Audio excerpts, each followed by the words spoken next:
Nos place saludarles nuevamente en nuestro programa Creciendo en la Palabra. Sean bienvenidos todos y cada uno de ustedes. Es un gusto para nosotros poder estar aquí nuevamente para estudiar en este momento la lección número 5, Resurrecciones antes de la cruz. Una lección sumamente extraordinaria. Nosotros al estudiar el tema de la resurrección normalmente nos enfocamos en saber que cuando el Señor Jesucristo regresa en su segunda venida, en ese momento todos aquellos que murieron con la fe en Cristo, habiendo en vida entregándose por completo a Cristo Jesús, resucitarán. Pero saben que durante esta lección vamos a estar haciendo mención de las resurrecciones precisamente que se realizaron aún antes de que Jesús muriera en la cruz. De esa manera vamos a ver algunas resurrecciones en el Antiguo Testamento y otras más en el Nuevo Testamento. Quédense con nosotros para estudiar esta lección número 5. Nuestros 3 puntos o secciones que vamos a manejar en esta lección son los siguientes. Número 1, resurrecciones en el Antiguo Testamento. Número 2, resurrecciones en el Nuevo Testamento. Y número 3, resurrección de Lázaro. En este momento, para poder comenzar con el repaso de esta lección número 5, les quiero invitar a que se unan con nosotros en oración. Vamos a orar. Nuestro Dios y nuestro Padre, santificado y glorificado sea tu nombre en esta hora, Señor. Gracias te damos por la vida que nos das. Gracias por tus bondades, por tus bendiciones, por tus cuidados. Gracias, Señor, porque nos permites la libertad de seguir estudiando tu palabra. Ayúdanos, Señor, en este momento que vamos a repasar lo que esta lección número 5 trae para nosotros, a entenderla en una forma sencilla, en una forma correcta, en una forma práctica, pero también ayúdanos, Señor, para que lo podamos practicar en nuestra vida diaria. Bendice a cada uno de los pastores que nos acompañan en esta lección. Bendice a todas las personas que detrás de cámara, Señor, nos están observando. Bendice a todo el equipo aquí de comunicación, Señor, y permite que todo pueda ser una gran bendición para todos los que nos observan, para nosotros mismos, que todo sea para honrar y glorificar tu nombre. Quédate con nosotros, Señor, en este repaso, porque te lo agradecemos y te lo pedimos en el bendito nombre de Cristo Jesús. Amén. Amén. Amén. No se olviden suscribirse a nuestro canal Creciendo en la Palabra, darle like a nuestra página, compartir estos videos con otras personas para que sea de gran bendición. Quédense con nosotros, en breve regresamos.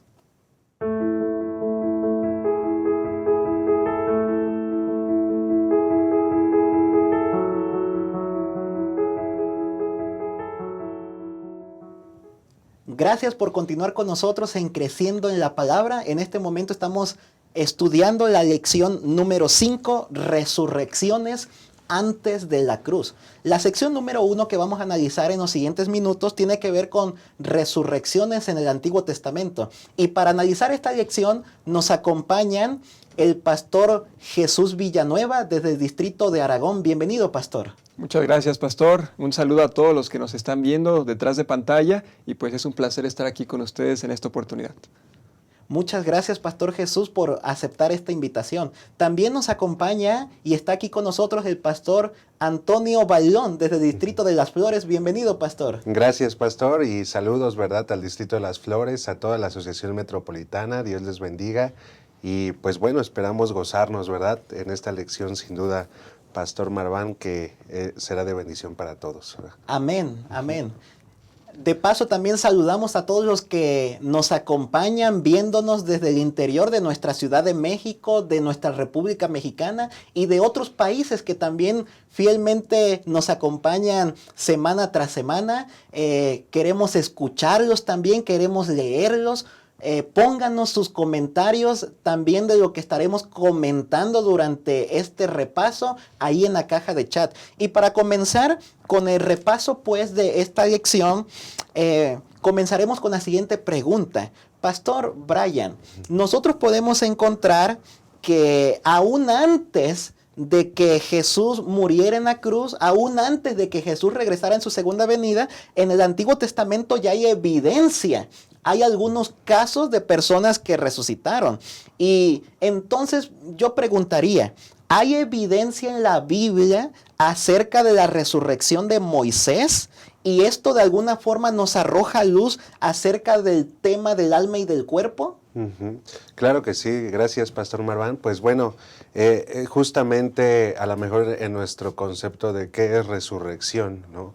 Es decir, cuando nosotros pensamos, o mucha gente puede pensar que cuando resucitamos, pues es decir, como que nuestra alma, nuestro espíritu como que sube, es inmortal, ¿no? O sea, es decir, nos morimos pero volvemos a vivir, pero el concepto bíblico que encontramos con Moisés, al menos por ejemplo en Judas capítulo 9, que lo voy a leer, dice así: pero cuando el arcángel Miguel luchaba con el diablo disputándole el cuerpo de Moisés, no se atrevió a proferir juicio de maldición contra él, sino que dijo: el Señor te reprenda. Entonces aquí vemos una clara, ¿verdad?, evidencia de que realmente la resurrección es completa, porque Dios hizo un alma viviente, ¿no? Dios hizo a un ser humano de cuerpo, alma y espíritu en conjunto.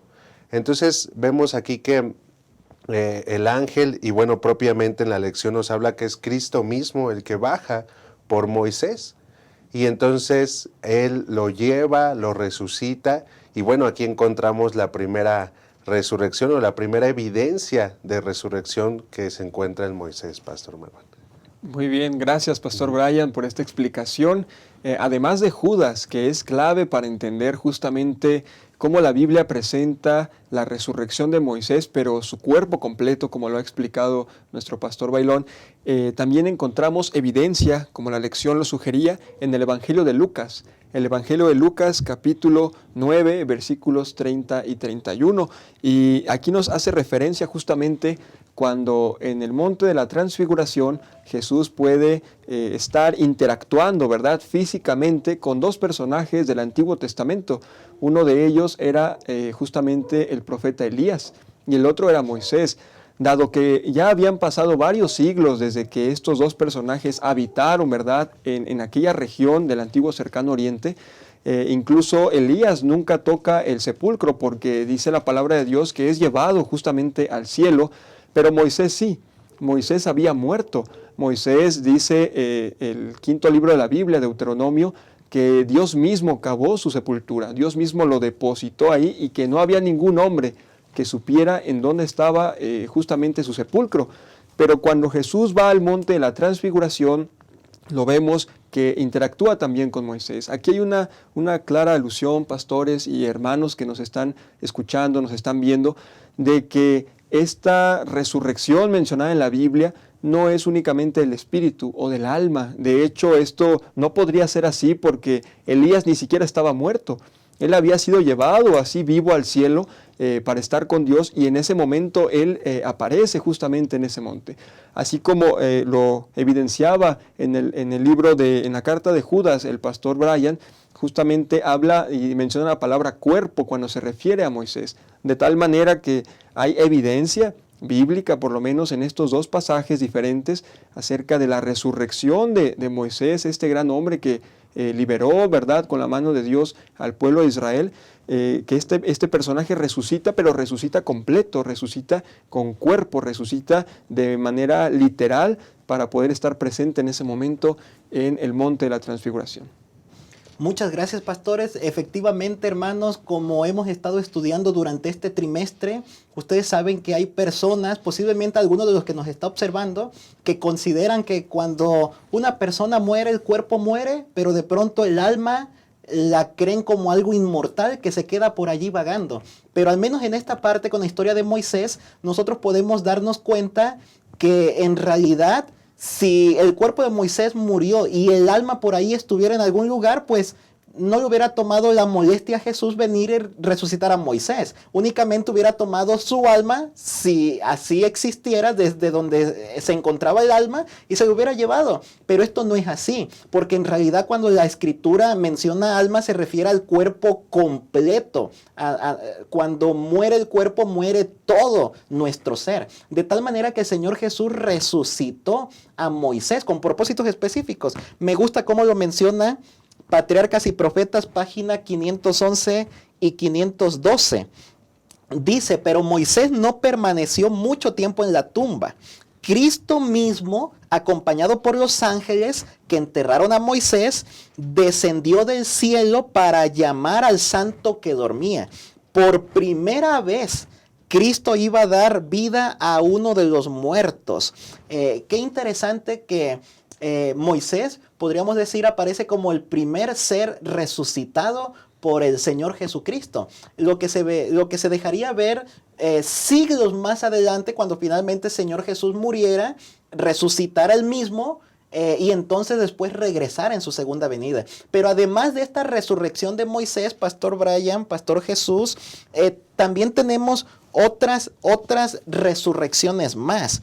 Entonces, cuando nosotros analizamos los dos casos más que encontramos en el Antiguo Testamento, en primer libro de Reyes, capítulo 17, y en el segundo libro de Reyes, en el capítulo 4, la pregunta sería, ¿qué hizo que a estas dos mujeres Dios, a través de sus profetas, resucitara a sus hijos? ¿Qué fue el elemento clave aquí? Bueno, primero, ahora sí que en la primera resurrección que vemos, Pastor Marván, el asunto de la viuda, ¿no? De la viuda de Sarepta, en la cual, pues bueno, ahí estos personajes principales, que es la viuda, Elías, el hijo, ¿verdad? El cual, pues bueno, Elías va y se acerca, pues a esta viuda, ¿verdad? Que era ella fenicia. Entonces, aquí vemos una situación como bastante rara, porque hay como hay como devastación, hay también una situación como muy precaria en el reino, porque al mismo Elías lo están persiguiendo, es decir, por mandato de Jezabel y del rey Acab, es decir, está corriendo en riesgo su vida, ¿no? Entonces, en este contexto, Elías llega con esta viuda, y la viuda también está viviendo una situación bastante precaria, ¿no? En la cual no tiene comida, y luego Elías se acerca y le pide comida, etcétera, ¿no? Conocemos la historia. Pero en esta situación, la viuda tiene un hijo y este hijo muere delante de Elías, delante de la viuda, a pesar de que la viuda pareciera que todo se estaba arreglando, porque vemos que ahí el mismo Elías hace que sobreabunde comida, oran, empieza a haber comida y pareciera que todo estaba arreglado, pero de repente el hijo muere.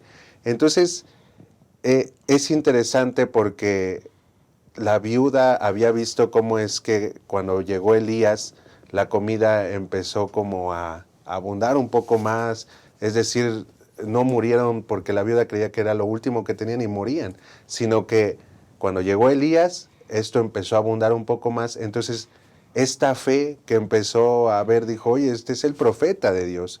Entonces, si el profeta de Dios puede hacer este milagro de hacer multiplicar la comida, etcétera, seguramente también el mismo Dios puede resucitar a mi hijo. Entonces, esa fe con la que va la viuda hacia él, es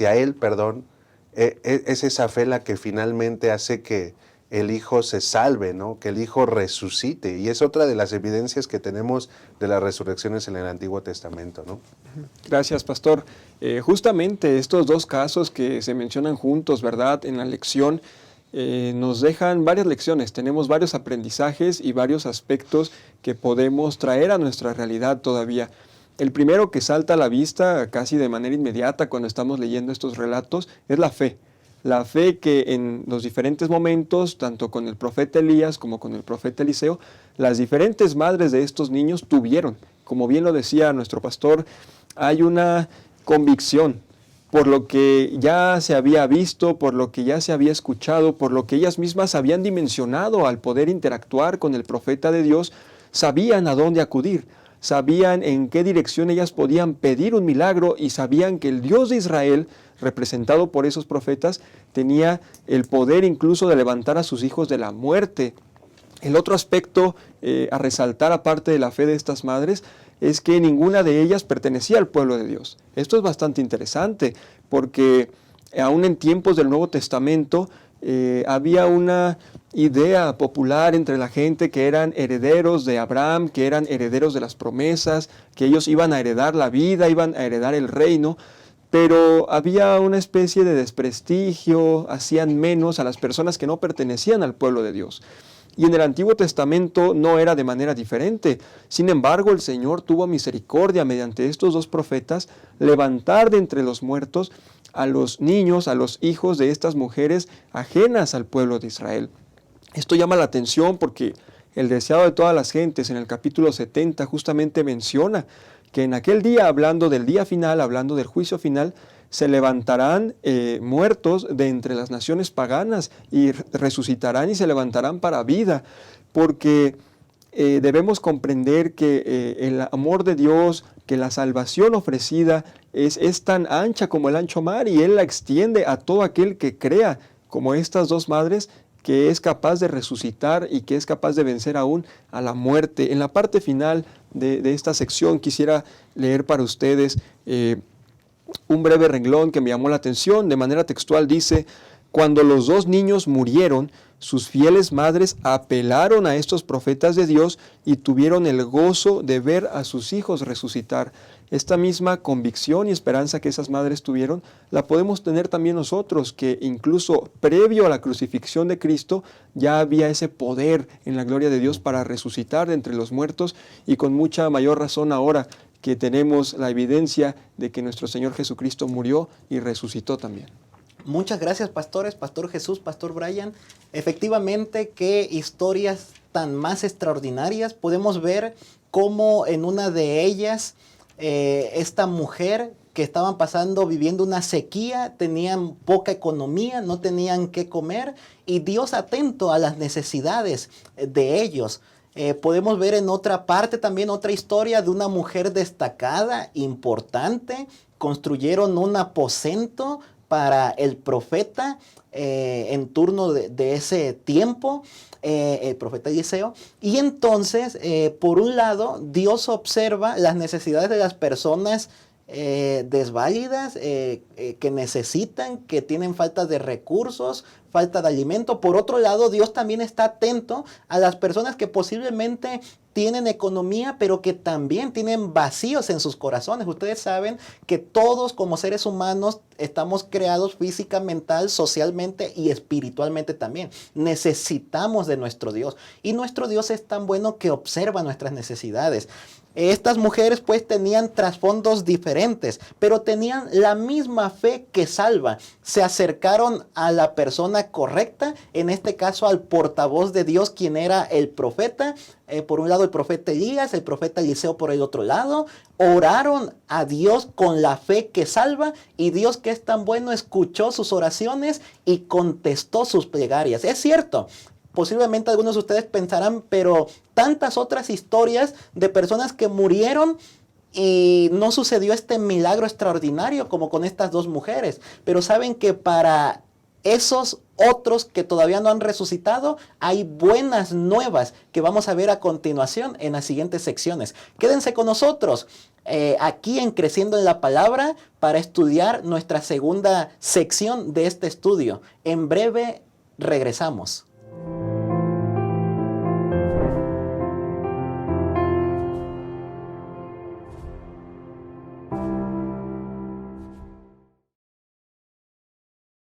Abrazar. ¿Te has puesto a pensar en cómo demostrar amor de diferentes formas? Una de esas maneras es promover el bienestar del otro, y eso se puede ver cuando manifiestas actitudes que hacen que el otro se sienta bien recibido. Aquí en la iglesia puedes acercarte con una sonrisa, saludar con alegría. Sé bienvenido, dando la bienvenida a la casa del Padre. Decir tu nombre y preguntar el nombre del otro. Desear saber de dónde viene y cómo está. Colocarte a disposición para lo que Él necesite. Ser la extensión del abrazo y la sonrisa del Señor. Ese es un gran privilegio.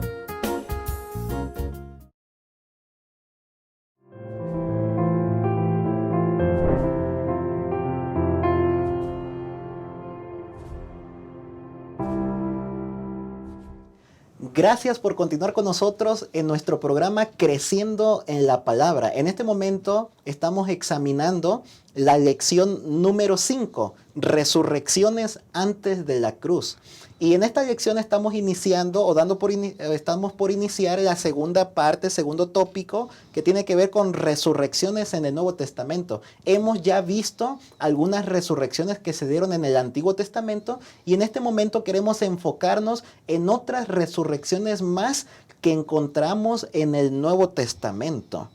Es así entonces que para iniciar con este estudio, en este segundo tópico, la pregunta es, Pastor Brian, en el caso del hijo de la viuda de Naín, al igual que el Señor Jesús, en este caso particular de la resurrección del hijo de la viuda de Naín, ¿de qué forma nosotros como cristianos, como hijos de Dios, debemos estar atentos también como Jesús a las necesidades de los demás? ¿Y de qué manera les podemos ayudar? Una situación distinta que inclusive la misma lección hace el comparativo con las anteriores viudas, ¿verdad? O con los anteriores casos de resurrección, en el cual, pues bueno, aquí ya no es el profeta el que va, sino ahora más bien la viuda es la que va hacia Jesús. Y vemos aquí en el contexto bíblico lo que dice, por ejemplo, Lucas capítulo 7, versículo 13, dice, cuando el Señor la vio, se compadeció de ella y le dijo, no llores. Y esta palabra de compadecer, es bien interesante. ¿Qué significa compadecer? Bueno, según ahí el diccionario dice que compadecer es sentir tristeza al ver padecer a alguien y desear aliviar su dolor o sufrimiento. Yo creo que Jesús ha sido muchas veces compasivo con nosotros y Él se ha compadecido de nosotros mismos, ¿no? Nos ha visto quizás triste, nos ha visto quizás sufriendo y Él se ha acercado a aliviar ese dolor y esa tristeza. Es lo que Él mismo sentía por esta viuda. O sea, yo creo que al ver a la madre que había perdido a su hijo, que según el contexto también bíblico, histórico, es que la viuda dependía completamente del hijo porque era viuda, no tenía esposo, ¿no? Entonces, yo creo que ha de haber visto Jesús a esta viuda que Él la creó triste, desconsolada, y entonces en vez de pasar de largo, ¿no? O sea, como muchas veces a lo mejor cuando nosotros vamos, ¿no? Andando ahí por la calle y vemos alguna persona que requiere algún auxilio en nuestra propia comunidad, en nuestra propia iglesia, con nuestros propios vecinos, y a lo mejor vemos, no sé, en mi caso, pastores, ahí donde vivo, pues es una unidad, ¿no? Y hay un grupo ahí de chat, ¿no? De WhatsApp, y de repente ahí mandan en el grupo así de, oigan, es que necesitamos ayuda para, no sé, meter estas cosas. Y pues, ¿quién contesta? Pues nadie, ¿no? En el grupo así de, para otras cosas sí contesta, ¿no? Pero justamente el compadecerse es eso, ¿no?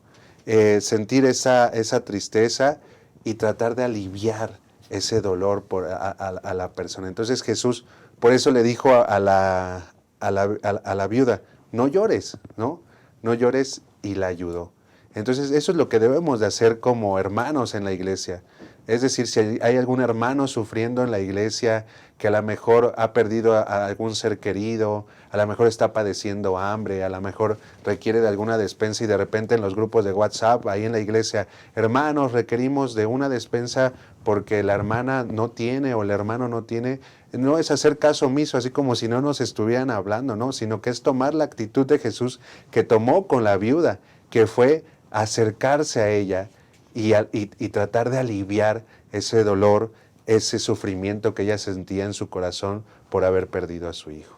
Gracias, pastor. Esta manera que lo ha presentado, sin duda que nos recuerda la actitud de Jesús como líder siervo. Esta característica importante que Jesús desarrolló a lo largo de todo su ministerio y desde antes. De hecho, en esta parte de la lección decía que tomó la naturaleza del hombre para poder simpatizar con sus necesidades. Los más pobres y humildes no tenían temor de acercarse a Él. ¿Cómo es que nos ven nuestros vecinos, como decía el pastor? ¿Qué ven en nosotros? ¿Tendrán la confianza de solicitarnos un favor y saber que lo van a recibir? Estamos quizás representando bien esta metodología de Cristo de ganar la confianza, atender las necesidades. De hecho, partiendo también de lo que se mencionaba anteriormente, la viuda de Naín no se acerca a Jesús. La viuda no hace una petición, no lo verbaliza, tal vez aunque en su corazón ella tenía obviamente ese sentimiento, ¿verdad? Esa necesidad y deseo de que su hijo estuviera con ella, quizás por el dolor, cegada por la necesidad que estaba experimentando, no le dice a nadie el deseo de que resucitara, pero Jesús observa. Y así Jesús también nos sigue observando a nosotros. Y justamente en el tema de la resurrección, Él conoce el corazón de cada uno de nosotros y Él tiene el poder, como fue en el caso del hijo de la viuda de Naín, de resucitarnos y traernos nuevamente a la vida. De hecho, hay algo interesante en este caso que quizás pueda también ampliar nuestra perspectiva de este milagro. Naín, esta pequeña aldea, esta población diminuta que se menciona aquí en esta parte de la Biblia, no es referida en ningún otro libro, ni dentro ni fuera de la Biblia. Es decir, en la literatura extrabíblica Naín no existe. Era una aldea tan chiquita que no alcanza reconocimiento en algún otro historiador o escritor de la época. Flavio Josefo jamás habla de Naín, por ejemplo, pero Jesús sabía que al pasar por las afueras de Naín iba a encontrar a una persona que estaba padeciendo un dolor muy grande. Y esto nos vuelve a orientar hacia esta parte de si nosotros sabemos en dónde hay necesidad, tanto física como espiritual, ser los pies, manos y boca de Jesús y entonces poder llevar este mensaje de salvación también a quien más lo necesita. Muchas gracias, pastores. Muchas gracias por sus comentarios. Saben que en Hebreos capítulo 11, versículo 35, en esa grande lista de hombres y mujeres de la fe, dice el versículo 35, hubo mujeres que recobraron con vida a sus muertos. Sin duda alguna está haciendo referencia a estas mujeres de las que estamos hablando, la viuda fenicia, la sunamita, la viuda de Naín.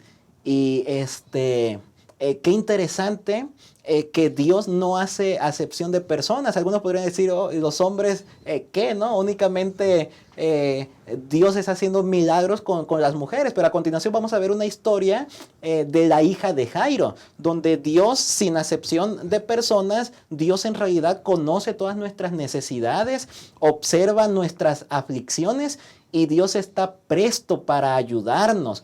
La Escritura dice que pidamos y se nos dará, que todo aquel que llame se le abrirá. Así que acerquémonos con fe a Dios, sabiendo que Dios puede hacer milagros extraordinarios. Saben que cuando hablamos de la resurrección, mayoritariamente cuando Jesús venga por segunda vez, hay personas que tratando de desautorizar estos milagros de la resurrección, de pronto dicen, ¿y cómo va a ser posible que Dios pueda juntar, ¿verdad?, las partículas de nuestro cuerpo como para volver a crear a personas con vida como lo somos ahora?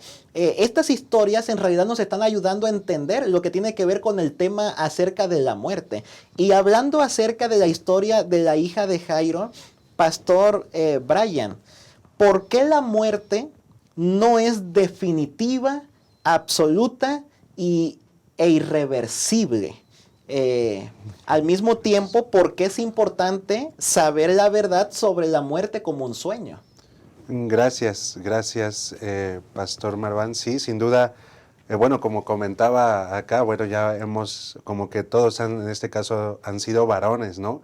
Y también todos los casos que hemos comentado de resurrección han sido fuera del pueblo de Israel, ¿no? Han sido personas que no, lo que había comentado el Pastor Villanueva, fuera del pueblo de Israel. Pero ahora, en el caso de Jairo, ahora él es un dirigente de la sinagoga, es decir, ahí sí él es judío, ¿verdad? Y su hija había muerto. Entonces, aquí justamente la lección hace esta esta frase, ¿no? De por qué la muerte es definitiva, absoluta y aparentemente irreversible. Bueno, es que yo creo que muchas personas, ¿no? Inclusive a nosotros, igualmente como adventistas, ¿no? Que hemos creído y cuando nos doctrinaron demás, de que la muerte era un sueño simplemente, ¿no?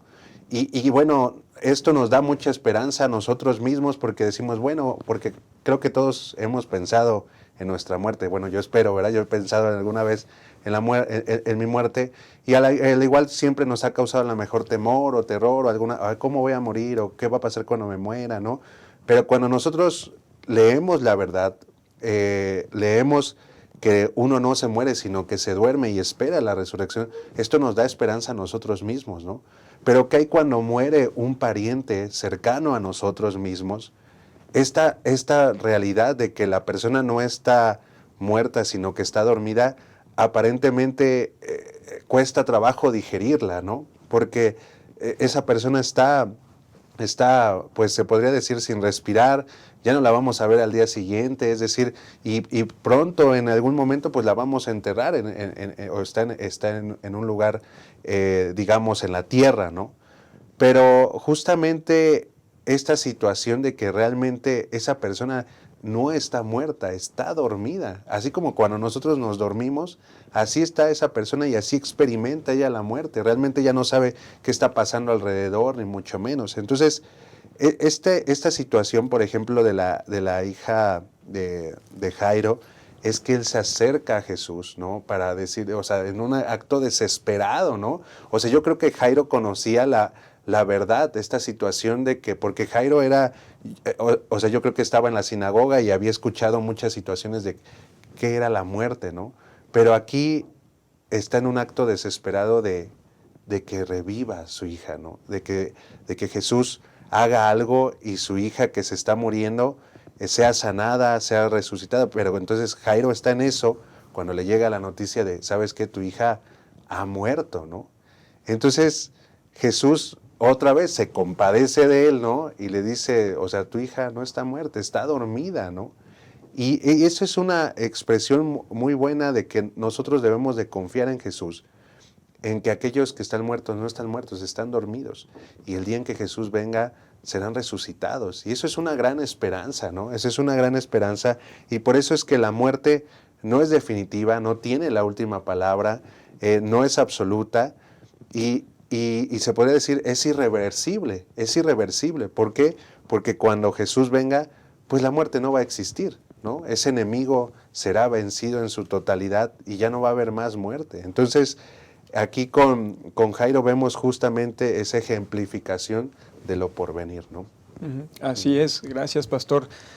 Justamente en esta sección de la lección con la hija de Jairo, nos empieza a mostrar el panorama, esta expresión que de acuerdo al comentario bíblico adventista pareciera ser de las favoritas de Jesús en relación a la muerte, y es esta constante comparación que Jesús hace de la muerte con un sueño. No es la única vez que él lo menciona, Pablo también lo menciona más adelante en las cartas, y como vamos a ver después de esto, con Lázaro también se menciona esta analogía entre la muerte y el descanso nocturno. Sin embargo, como lo vimos ahorita, cuando Jairo llega afligido, desesperado, con este problema ante Jesús, su hija aún estaba viva, estaba muy enferma, pero seguía con vida, y cuando llega esta persona y le dice, ya no molestes al maestro, tu hija está muerta, él debió haber experimentado un dolor indescriptible, como únicamente un padre y una madre pueden sentirlo. Quizás la leemos esta historia a una distancia de 2000 años y de repente pues fuera un relato más, ¿verdad?, entre las páginas del Nuevo Testamento, pero para Jairo era su realidad, era su hija amada. Y Jesús, con esa compasión que decía el pastor Brian, con esa amabilidad, con esa paz que le caracterizaba, le dice, no temas, únicamente tienes que creer. Y esto todavía es algo que se aplica, decía la lección, para nosotros hoy. En la parte final y reflexiva decía que esta frase todavía aplica para nosotros. No temer, no desesperar ante la idea inminente de la muerte primera que tenemos que enfrentar en esta vida. Y me ha tocado estar en funerales en donde se oficia tanto una ceremonia cristiana adventista, pero también por respeto, ¿verdad?, a la familia que acompaña al difunto, que quizás tienen otro tipo de creencias, en donde ellos ven la muerte como lo último, como el final, como nunca más lo volveremos a ver. ¿Por qué no le dije esto en vida? Jamás lo volveré a tener la oportunidad para decírselo. Y esto crea un sentido, una sensación de desesperanza, una sensación de un lloro incontrolable, en el cual estas personas se quieren casi arrojar sobre el ataúd y sienten que se les fue la última oportunidad para hablar con su ser amado.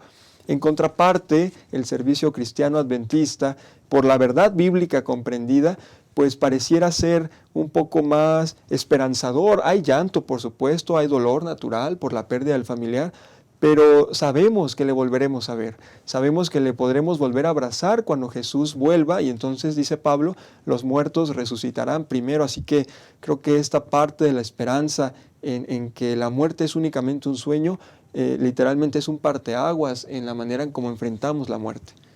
Muchas gracias, pastores. En esta historia de la hija de Jairo se introduce este elemento de que la muerte es como un sueño, pero es un sueño profundo, del cual solo el gran dador de la vida puede despertarnos.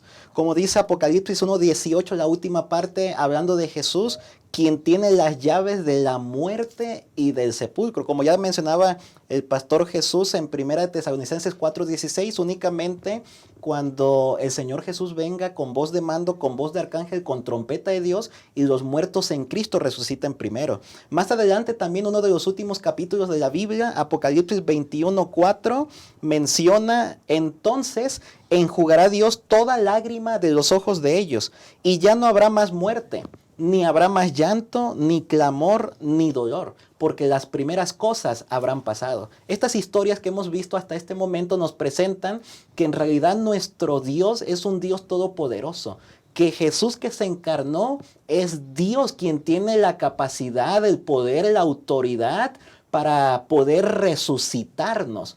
Y no únicamente a los que hemos visto a través de estas historias, sino finalmente a todas aquellas personas que nos entreguemos en vida por completo a nuestro Señor Jesús, quienes creamos en Él como nuestro Señor, Dios y Salvador personal. Así que les invitamos, hermanos, para que una vez más aceptemos a Cristo en nuestros corazones. Quédense con nosotros para estudiar el siguiente y último tópico de nuestra lección número 5, que tiene que ver con la resurrección de Lázaro. En breve regresamos.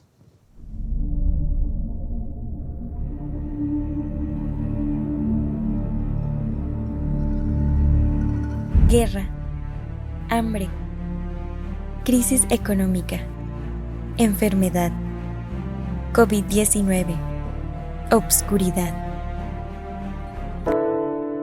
Ante este mundo, ¿qué haremos? ¿Contemplar? ¿Tener miedo? Es el momento de compartir esperanza para el tiempo del fin. Porque Jesús viene pronto. Sí, Jesús viene pronto.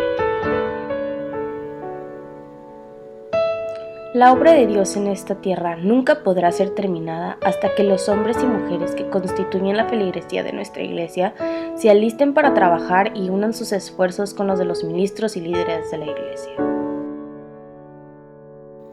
Es momento de multiplicar la esperanza que hemos recibido.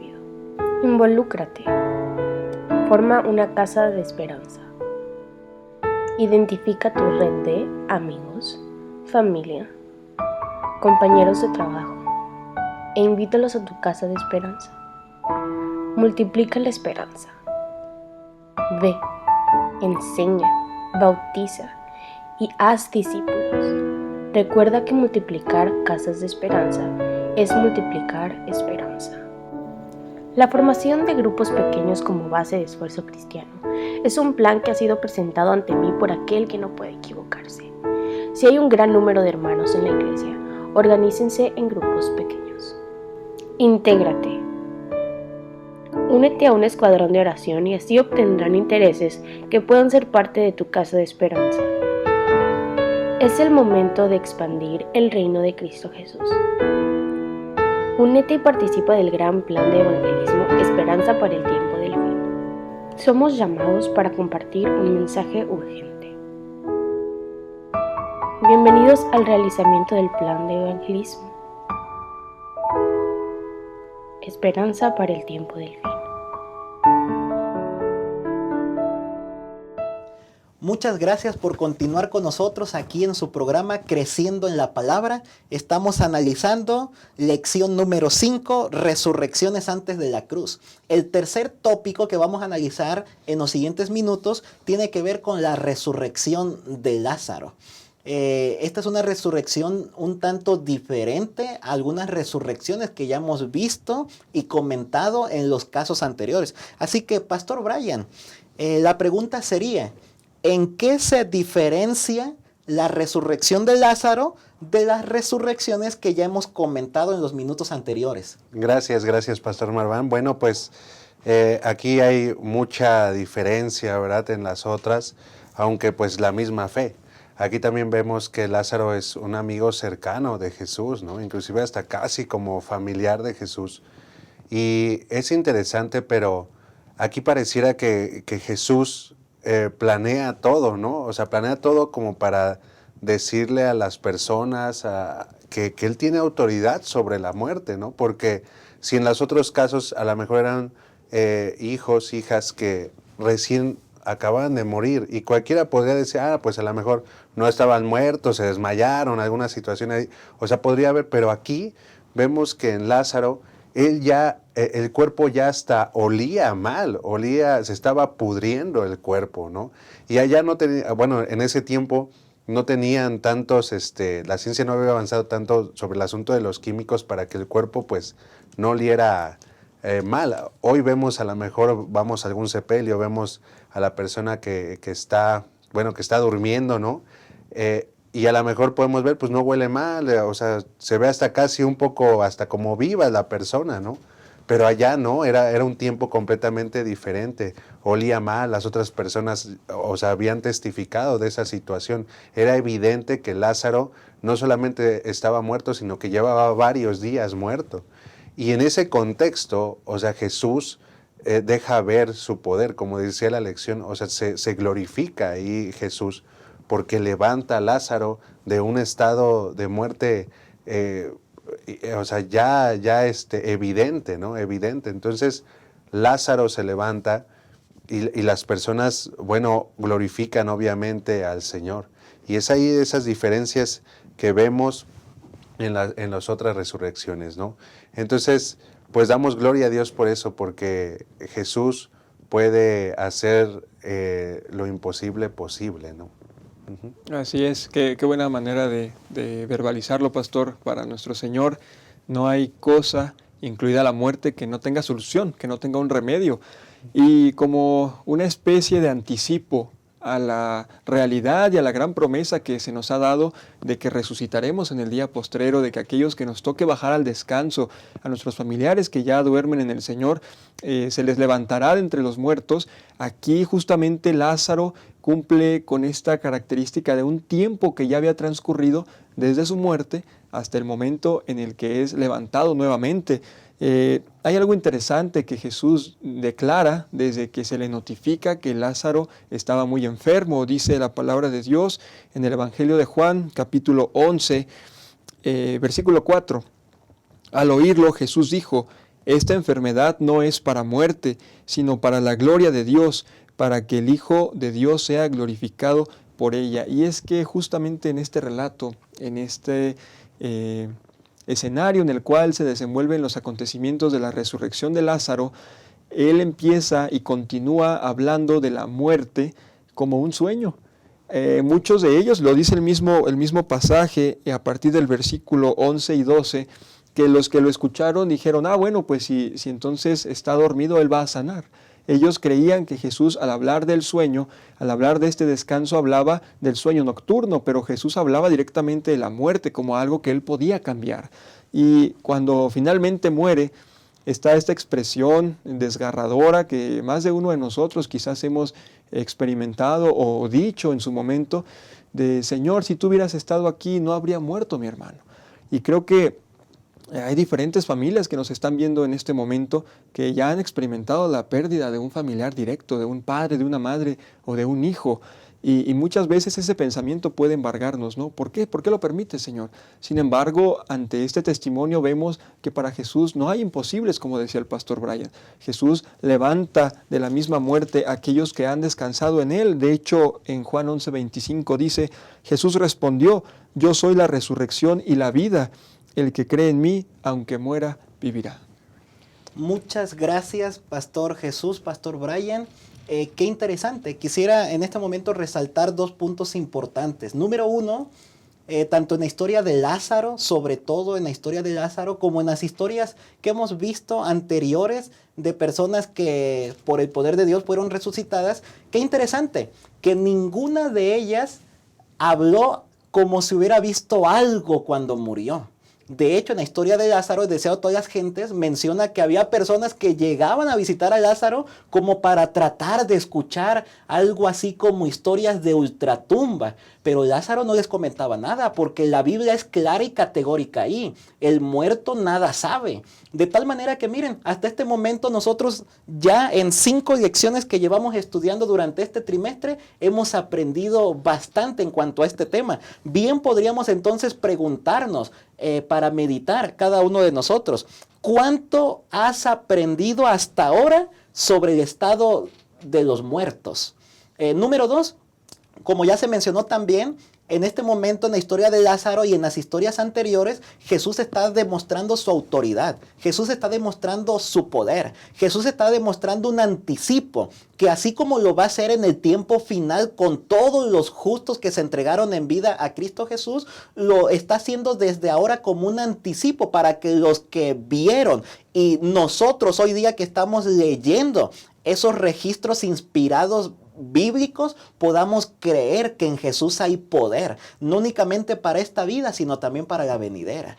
Y para terminar con este repaso de la lección número 5, nos gustaría, Pastor Brian, Pastor Jesús, que nos pudieran dar unas conclusiones en breves palabras. ¿Qué mensaje le quieren mandar a nuestros hermanos que nos observan?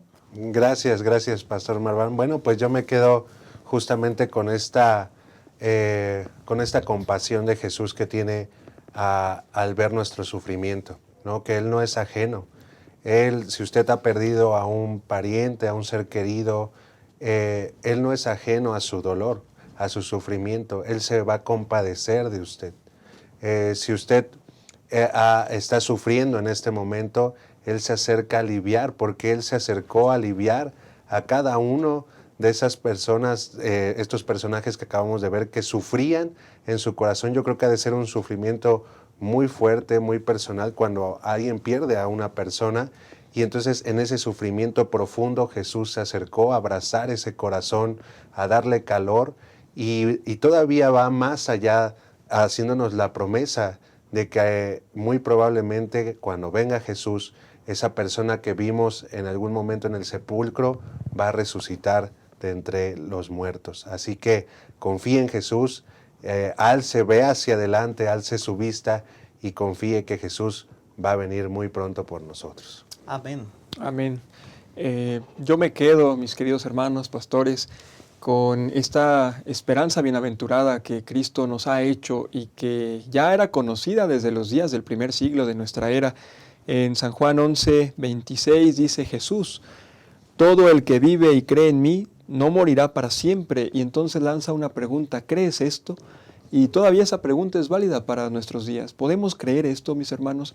A medida que nosotros afiancemos nuestra esperanza, nuestra convicción y nuestra fe en esta maravillosa promesa de que aunque nos toque ver muerte en este mundo, no será para siempre, es que vamos a hacer de la realidad de la resurrección algo tan práctico y tan verdadero para nuestra vida. Amén, amén. Termino con estas palabras del deseado de todas las gentes, página 489. En Cristo hay vida original, no prestada ni derivada de otra. El que tiene al Hijo tiene la vida, primera de Juan 5:12. La divinidad de Cristo es la garantía que el creyente tiene de la vida eterna. Jesús le dijo a las mujeres, el que cree en mí, aunque esté muerto, vivirá. Y todo aquel que vive, y cree en mí, no morirá eternamente. ¿Crees esto? Y cuando Jesús decía esto, miraba hacia adelante, a su segunda venida, cuando los justos muertos serán resucitados incorruptibles y los justos vivos serán trasladados al cielo sin ver la muerte. El milagro que Cristo estaba por realizar al resucitar a Lázaro de los muertos representaría la resurrección de todos los justos muertos. Por medio de sus palabras y sus obras se declaró el autor de la resurrección. Así que miren, la clave se encuentra en Cristo Jesús. La clave se encuentra en unirnos a Jesús, que es el autor de la vida. La clave se encuentra en aceptar una vez más a Jesús en nuestros corazones como nuestro Rey, como nuestro Señor, como nuestro Dios, como nuestro Salvador personal, como nuestro todo. Ojalá, hermanos, que cada uno de nosotros pueda tomar decisiones correctas a favor de Cristo Jesús. Que no nos apartemos de sus caminos, sino que nos encaminemos pues por aquellos caminos que nos llevarán a la vida eterna. Que el Señor nos bendiga, sigan conectándose con nosotros aquí en su programa Creciendo en la Palabra. No se olviden de suscribirse a nuestro canal, darle like a nuestra página, a los videos, compartir nuestros enlaces para que podamos alcanzar a muchas otras personas a quienes creemos que va a ser de gran bendición todo lo que estamos compartiendo aquí. Que el Señor les bendiga y los esperamos en la próxima.